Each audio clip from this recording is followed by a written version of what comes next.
ankle. Coach said you went to the power of prayer to be able to come back quick. Yeah, it was more like behind my ankle, like behind my Achilles, whatever. Most of the time when I twist my ankle, I'll get up and I'm good. But as I tried to get up, it was a different pain. So, I mean, I'll be fine, but it's just going to take some treatment. What do you think this win said for you guys today? Hostile environment, you guys are beaten up, and you're able to still, come out with a W. We could play on the road, and our guys showed great effort, great heart.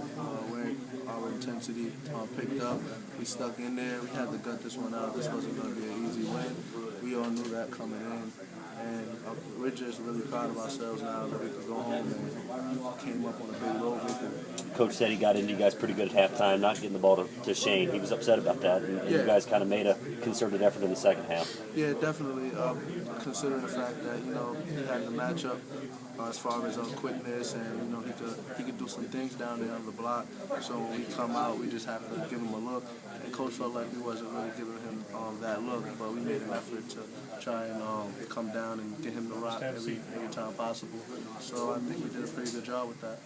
It looked like when you first came back in after the ankle injury that you were a little gimpy, but you got better as the game went on. Is that it's just something that had to get warm. Like, you see, I started out the second half, and I gave up a 3, and then I got beat on the baseline. And it was really tough for me because I didn't have it was hard for me to motion forward and hard for me to lift off. So I was kind of a handicap out there for a few. But as time went on the bench or whatever, I just had to move around on the court, and I got comfortable, and things opened up.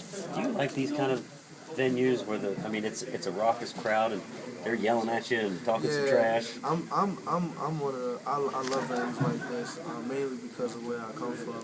But I kind of let it get to me because I really wanted to play well today, and just kind of overcome the crowd. But I kind of got away from the game plan. So the second half, I guess, twisting my ankle, everything happened for a reason. Kind of slowed me down, and as the game went on, I got warm and I was able to pick my spots. You mentioned that you wanted to play really good today. I'm sure you want to play good every game, but what was it about this game? Because we needed this win bad. I mean, we need a good road win, a good win on the road, and this one is probably one of the better road wins on the schedule.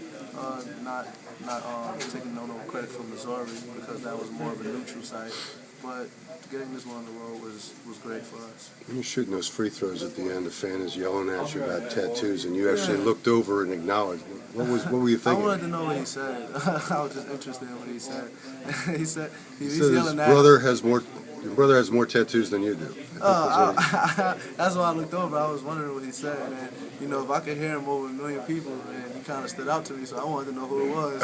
Kind of stood out to me. He said something funny, but I don't really take any heed to that. But do you have a brother with more tattoos? I don't have a brother at all. I have a brother, but he's 9 years old. I don't have a brother that's of age to get a tattoo. No tats yet. Not yet. Certainly not keeping up.